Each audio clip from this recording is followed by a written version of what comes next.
so many comics are like, "Can I do that?" I'm like, Yeah, I know. I don't.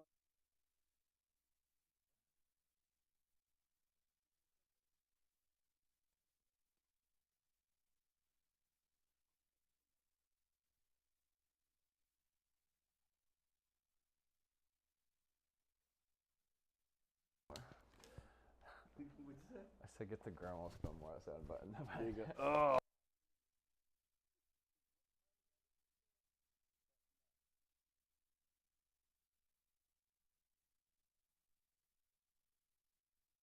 Hello, welcome to Caleb Kempf's Comedy Night.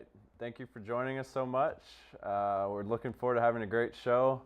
I have a fantastic guest tonight, Doug Fitzgerald. You've seen him probably all around town. He's played at the Comedy Studio many times. He's involved with the Rocky Horror Picture Show, which we'll talk more about later. He's been at Laugh Boston. We're so glad to have Doug Fitzgerald. How you doing, man? Good. Nobody's ever called me fantastic before. So Well, you are. already up here. They've called me, hey, creep, but never fantastic. So that's the already up here. So. Yeah, that's how I try to run my show. Positivity, man. Fantastic. 2017. Let's see. Right off the bat, you've been at the Comedy Studio a good amount. Let's talk to the audience some about that aspect. I'm sure a lot of people watching, have seen, heard about, seen it online, know some of its tradition, but what really stands out to you about the Comedy Studio, or why do you like it? Well, the Comedy Studio has a lot of history to it. When I was younger, when I was a kid, I was 15 years old. I had long hair and a ponytail.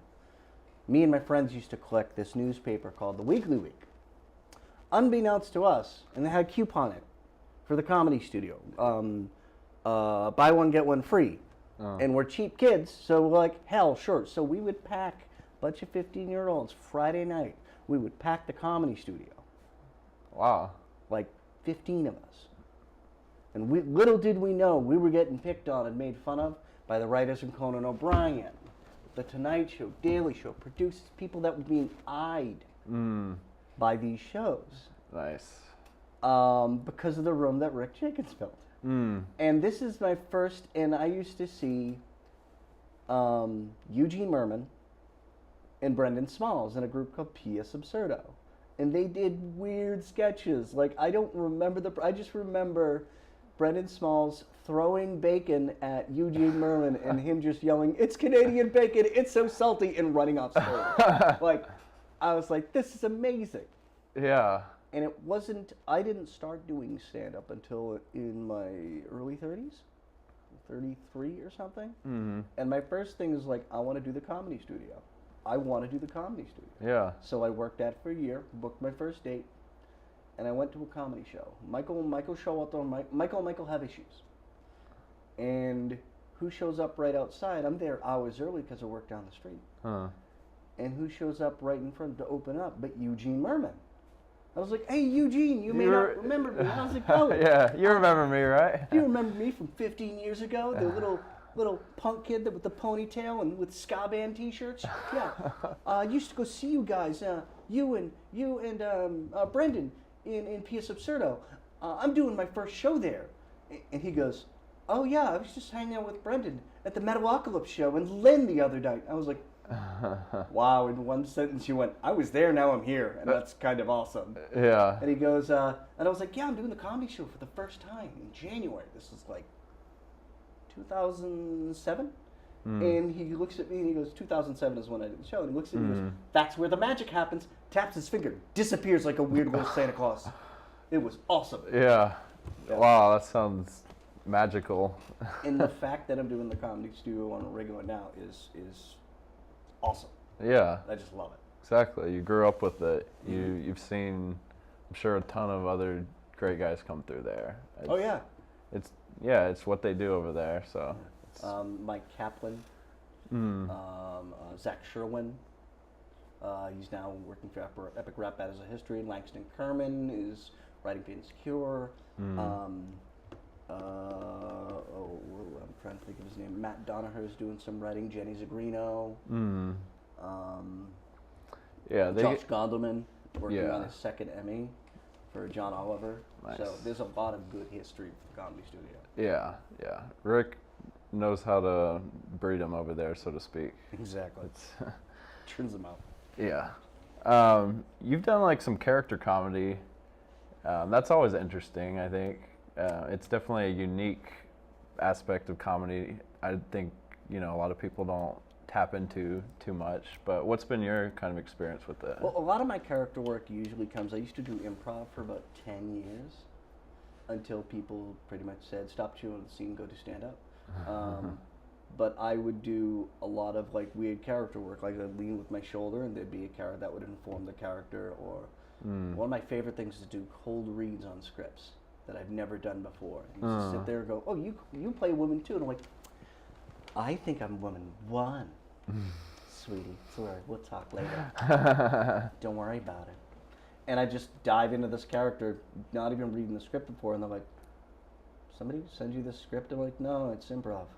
I just read the description and went off it, and like, that's magical. I'm like, no, that's improv. Yeah. You just pay attention, that's all you gotta do. Yeah, it ties in with comedy a lot. I mean, I think stand-up comedians can't stick too much just to the script, and not be open to new funny thoughts flying through their head, and on the fly during a show. Interacting with the crowd. That's iffy. Interacting with the crowd, they interact with you. That's fine. You go out to them, you just gave them permission to interact for the rest of the show. That's true.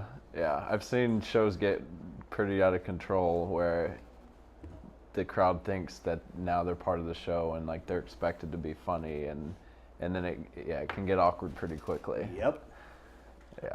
Yeah. Awkward. This guy. Mr. Awkward, huh?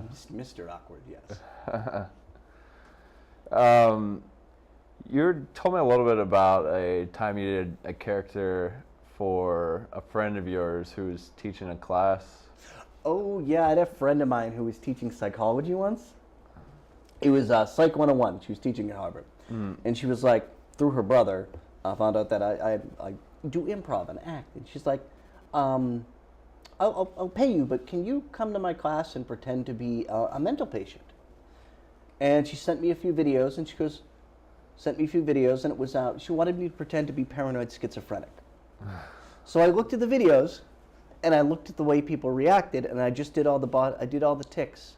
So I'm sitting there talking to people like I would be talking to you, just chatting back and forth. Then it's like, hold on a sec. So anyways, and continue the conversation with the person that I was just talking to, but there'd be another voice that only I would hear. And occasionally I would just like, shut up, John! I'm sorry. Anyways. And then I would start talking about some of the experience that I had when I first, got on fugue states or any sort of fugue states or any hallucinations I may have had caused by schizophrenic states and stuff like that. And I was like, well, yeah, my favorite band is Live. My God is Ed Kowalczyk. He talks to me occasionally and gives me good advice on women. Yeah. It's great. He's really good with the ladies. He's great, yeah. You guys should talk to him sometime. You guys should really, just ever talk to your music albums? I do. Sometimes they answer. It's great. Yeah, sometimes. Yeah. And see, you look a little uncomfortable right now, so yeah, yeah, that's true. Yeah, and so I finished that. So that was about 20 minutes of talking to them about my experience. Left the room, and there was somebody else in the room, like pretending to wrangle me so that I didn't get lost. That helped sell it. And then I waited outside. 2 minutes later, you can come back in, and I'm just me. And these were Psych 101 students, and they were just like, we had no idea you were acting. Like, that's amazing. And I'm like, you need to give all these people Fs right now. They're supposed to see lies, and I am one. Yeah. And I got paid in Newberry Comics gift certificates, and I loved it. Yeah. Yep. That's awesome. It's I think a lot funnier, when you were telling me, knowing, that you were a character. I'm sure it was really freaking them out those 20 minutes. Totally, yeah. Some of them did one of these, like moved their seat back or just pretended not to look at me or look in their notes, and I'm like, wow, it's like all of my first dates in one room. It's fantastic. Yeah, do you guys know my exes? Are you one of my exes? I'm bad with faces and names. But I'm not going to say that now because I want to sell the character and get some Newbery comics. So. Yeah, I need Newbery. Awesome. I live for gift certificates. Yeah, I wish I had one for you tonight. I was like, I got to have something. We'll figure that out. Let's see. A thought I had recently was like how out of control Facebook's getting. It seems at this point they're just kind of showing off. When I messaged you on Messenger recently, like as soon as I sent it, I saw a feature where I could send location. I'm like, that's a new feature. Like, I mean, I guess that's cool. They can know like I'm on my way, and then they'll be like, oh, they're exactly 15 minutes away. But it's now I know why you're late, Caleb. Yeah. You stopped up at GameStop again. Yeah, and you're thirsty again? The convenience store? How many liquor stores do you get to stop at? Let me check. Hold on, location. Yeah, I'm not going to send you this money that I was planning because you're a drunk. I am freaked out by the location thing, because what if you get into a heated argument with somebody on Facebook and accidentally send them your location? Like, what if somebody's trolling you, you start a fight with the troll, like you're like trying to defend your views and you're chatting back and forth and you accidentally send me your location. I don't want to hear ding dong, like that scene at the end of Jay and Silent Bob Strike Back, where they're like, are you blah blah blah 59, and they punch a priest in the face. Like, I have a feeling that's what that's going to lead to. Yeah, it's just a series of news articles, some of them fake, some of them real, will be like somebody got punched in the face today. Why? Because of Facebook. Yeah. Like 10 years ago when I got on Facebook, it seemed pretty basic. It was just like, post some pictures. When you updated a status, it was, Caleb is, and so you had to do like present tense, I'm eating a salad, why do you care? Now it's just, you can post a book online, you can get professional videos pretty much made of like your friends. Here's your friendship, you've known each other 8 years. You haven't talked to them in 5, but we're going to act like everything's like you're great. all still buddies. You're all buddies. You've been friends with this person for 7 years. Actually, I've been trying to avoid this, but unfriend. We broke up 5 years ago. Thank you, Facebook. You always have my back. Thanks, buddy. I hate it when they do the you might know, and it's always like, oh no, I hate that bastard. Nope. Yeah. Nope, stop recommending me. Yeah, I've been avoiding this. You keep showing me this person. It's like you think I should be their friend, but I'm not. It's like, oh yeah, sure, I'll be friends with the kids that beat me up when I was a kid. Not a problem. If only to show them that I'm doing stand-up now. I've had this happen to me once. I was doing a Dick Doherty's Comedy Vault back when it was Remington's. And I posted about the show, and this kid that used to be like with one of the cool kids. He didn't really pick on me a lot, but he sort of picked on me. He's definitely one of the kids that like egged on and picked on me. Shows up to the show. I was like, what are you doing here, buddy? What's going on? He's like, oh yeah, I got in a fight with my wife, so I decided to come see you to stand up. So I did my show. It wasn't amazing. It was okay. It was good, still good, but I had some work. It was probably a year and a half in. And I come off stage and he's like, yeah, see, buddy, that's the reason why we picked on you, so that you can do stand-up. I'm like, no, you don't get to do that. Yeah. No, you don't get this credit. You didn't do that. Yeah. I'm not going to put you in my thank you album. Yeah, exactly. When I have an album. Or maybe I should. Maybe you should. Maybe I should. Thank you. Here are all the people that beat me up when I was a kid. Here's 40 people. I have at least 40 friends. But do I? Fans, get them. Sick 'em. Here's their numbers and addresses. My legions of fans that are probably just my friends and family. Got to start somewhere. No. Let's watch a clip of your stand-up. Why not? Oh, sure. Yeah. Yeah. Let's see. Let's see you in action. Or in action, but yes. Let's see me on stage with a mic in my hand. All right, here we go.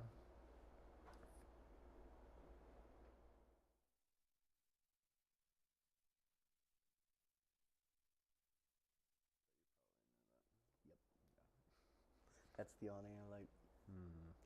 I did some work with cable access TV. I could tell you about that later too. Yeah. I have so many stories. Give me like 10 seconds. Yeah. Okay. You're good. I put on trauma makeup and left it on, and people thought I had gotten in a car accident. So let's talk about Rocky Horror Picture Show. Yes, I want to plug that. And we need to do the current event stuff. I Okay. have in notes. But we probably have a little more time than that too. But definitely hit those things.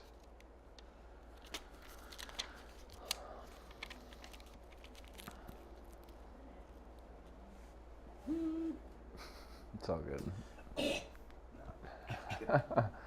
How's my tattoo changed lately? Oh man, yep, still yellow. How's the freckles really Excuse affecting me, this character? I'm not that Irish. That is stereotypical, my friend. I didn't even say you're Irish. You said you were Irish. I assigned myself heritage. I'm You did. heritage fluid, thank you very much. All right, we talked about Rocky Horror Picture Show a little bit earlier. I know you're going to be involved with that coming up in the year, and you've done it, in the Boston area for a while now. Tell me a little bit more about that. Yeah, I do it with Tesseract Players of Boston. We tour all over Massachusetts. We do a regular show in Lowell at the Apple Cinemas. And we travel all over the place. We're doing Boston Comic Con this year. We have a lot of stuff. So you come into Boston Comic Con, check out Rocky Horror Picture Show and Dr. Horrible Sing Along blog. We're doing both of those. So Boston Comic Con this year, I believe, is the weekend of August 18th. So come check us out. We're going to be there. It's going to be awesome. I usually do stand-up for them, and it's amazing. Because when you do a regular stand-up show, you have one or two hecklers. Yeah. This audience is made to yell back at the screen. So when I get out there and I do stand-up, they're like, ah! I don't know what to do right now. I want to yell something, but I don't know if it's rude. And I'm like, I am rude. Go ahead, bring it. I don't want one heckler. Bring 158 hecklers. Bring it. And the crowds are enormous. Sometimes there's like 5 or 6, but most of the crowds we get in the outer Boston areas, the smallest crowd we've had is 75. The largest crowd I've ever had is 500. Wow. Yeah. Yeah, that's tough to get a stand-up crowd that big ever. Ever. But it was amazing. So good. That was Mohegan Sun. Nice. We usually do Mohegan Sun every Halloween. Ah, Yep. very good. It's beautiful. Sounds like a lot of fun. Yep. What else? There's a few current event things going on. I'll tell you and I'll tell the audience. Please, because I don't watch the news, so. Yeah, this is I my like being job. happy. Maybe you guys don't watch the news either, and I'm gonna enlighten you.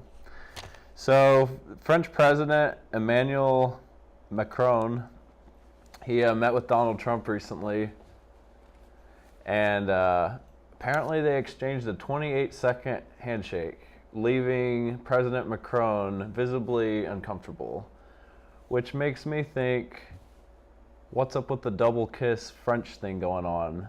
Shouldn't you be used to this by now? Well, the double French kiss thing is a cultural thing. Like, what did he try to do? Did he try to do one of these? Hold on, hold on. Let's do it this way so the camera can kind of see. Yeah. Just like, sort of, did he do one of these?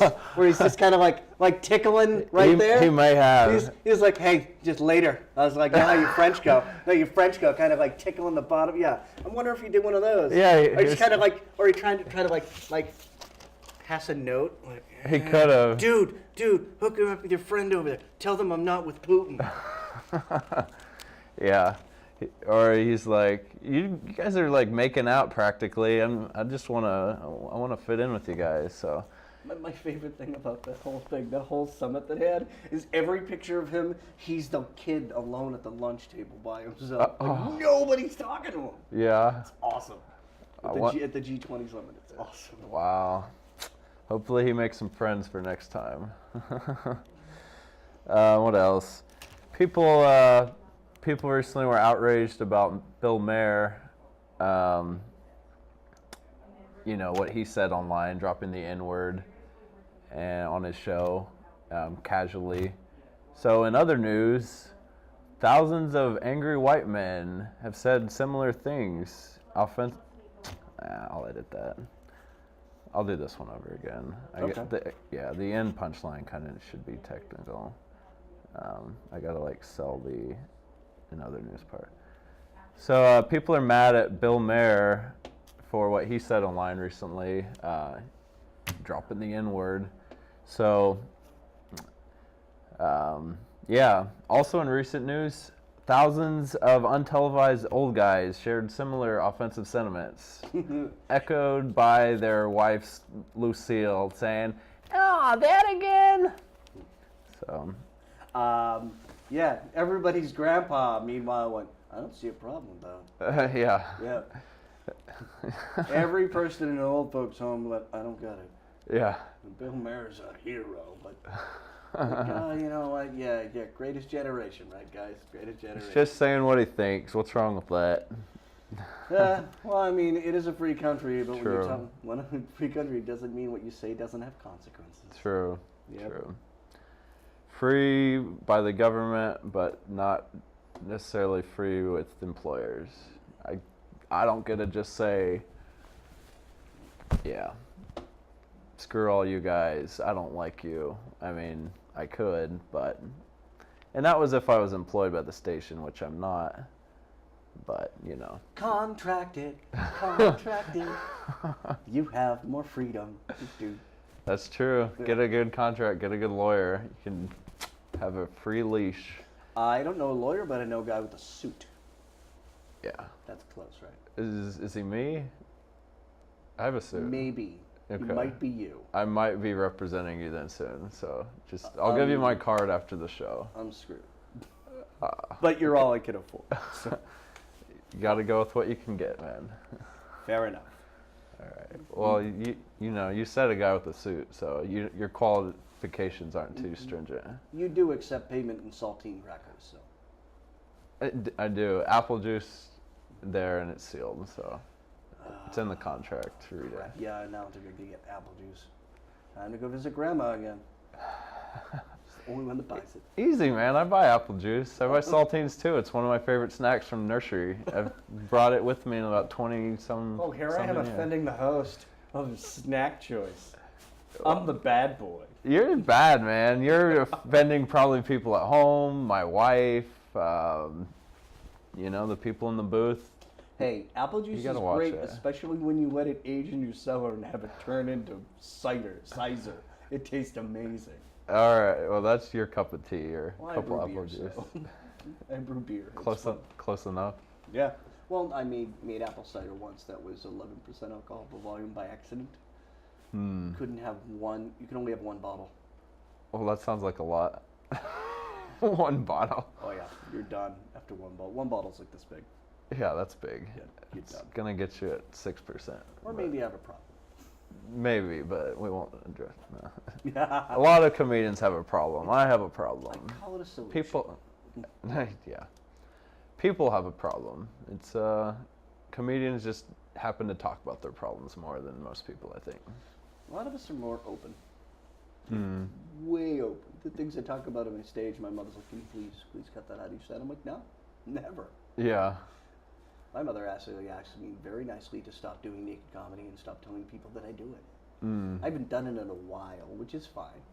I do other things now. Yeah. But whenever I did it, that's the one I got recognized from, by groups of women. Like, "Excuse me, we didn't recognize it with your clothes on, but do you do naked comedy?" My mother was downstairs at this venue waiting to see me stand up. So I went, "Hold on, I've got to go tell my mom," and ran downstairs and told my mother that that I got recognized from the show. She wants me to stop doing. She immediately went, "You're gonna keep doing that show, aren't you?" I'm like, Mom, I have to. It's my dream. it's my in with the ladies. So yeah. Some comedians are much more honest than others on stage. Sometimes I go to a show and I'm just like, "Oh, you're gonna talk about your dad dying 2 weeks ago. I'm sure your mom's thrilled about that." Well, a lot of people take the tragedy and try to find the funny in it. Mm-hmm. Yeah. Like some people do incredibly well. Rob Green's got an amazing set, amazing 5 minutes about a family member dying. It was phenomenal. Mm-hmm. But Yeah. some people can do that. Yeah, it's a fine line to walk, and some people, aren't gonna ever walk it, and I think that's fine. I think comedy is all about being comfortable on stage and being who you are, and not trying to fake it too much, because the crowd will kind of see through it pretty quick. Because they always say nonverbal communication, 90 whatever %. The crowd sees everything you do. Yeah. That's why you look at your body language. Your body language will say way more than what your mouth will say. Yeah.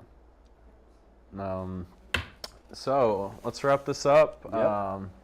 Thanks so much for having. We were thrilled to have you on the show. It was a lot of fun hanging out with you. It was great having you on the show. Exactly. I'm still working on this host stuff, but sometimes the quickest way to say it's the best. But thanks for coming on. I had fun. And check out Doug online. He's got several videos uploaded. Add him on Facebook. Maybe he'll accept. I accept everybody. I need the attention. Okay. Yep. Cool. You on Twitter? Yes. Okay. It's What's your at Board Already. BORDALREDY. Is that your followers after clicking follow? Yes. Okay. Well, don't follow them then, because it might be a disaster. Yeah. Anyway, thank you guys so much for tuning in. We'd love to see you next time. Check me out online, Caleb Kempf Comedian. I post updates about the show. Thank you very much. Thank you for watching. And back to our host. This will get edited out, but maybe it won't.